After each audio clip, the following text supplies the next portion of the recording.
আসসালামু আলাইকুম বন্ধুরা, শুভ দুপুর। কেমন আছেন আপনারা? আশা করি ভালো আছেন।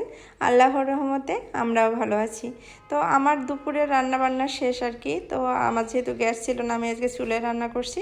তারপরে মনে হচ্ছিল যে আজকে ঝাল ঝাল কিছু একটা খেতে ইচ্ছে হচ্ছিল। তখন আমার মনে হলো যে আজকে ভুট্টা তো আমার রুমে আছে, তো আজকে ভুট্টা ছাতু করি, তো সেটাই আপনাদের সাথে শেয়ার করতেছি। তো দেখতে পাচ্ছেন আমি যে এখান থেকে ভুট্টা আর কি করতেছি। তো আমি কিন্তু এটা অনেক দিন থেকেই আমার বাসায় ছিল, তো সেটা দিয়ে আমি আজকে ছাতু দেবো। তো ভুট্টাগুলো সবগুলো যে খুলে নিলাম আর কি।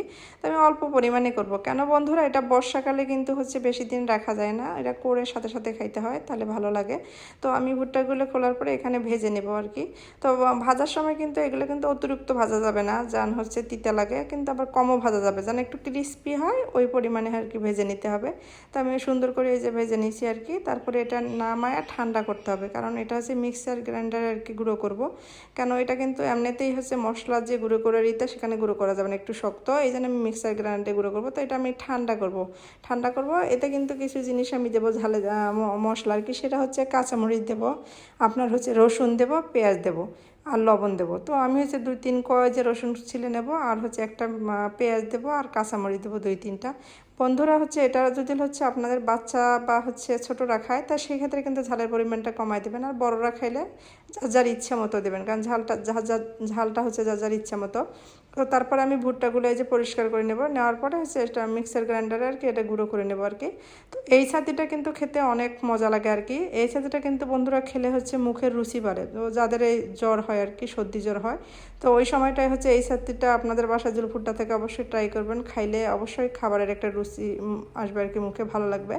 ঝাল ঝাল হয় তো একটু রুচি ফেরত আসবে আর কি মুখের। তো আমার আর কি বাসায় আর কি আমরা এটা সবসময় খাওয়া হয় না, তো ভুট্টাটা যেহেতু ছিল, ওই মাঝে মধ্যে এটা তৈরি করি আর কি। তো আমি এর মধ্যে দেখেন ইটা গুঁড়ো করে নিছি ভুট্টাটা, তারপরে আমি এই যে মশলা গুঁড়ো করার ইটার মধ্যে দিয়ে দিলাম, সবগুলো দিয়ে এখন এর মধ্যে কাঁচামরিচ, রসুন, পেঁয়াজ আর হালকা লবণ দেবো, দিয়ে এটা আর কি একটু আর কি গুঁড়ো করে নেব।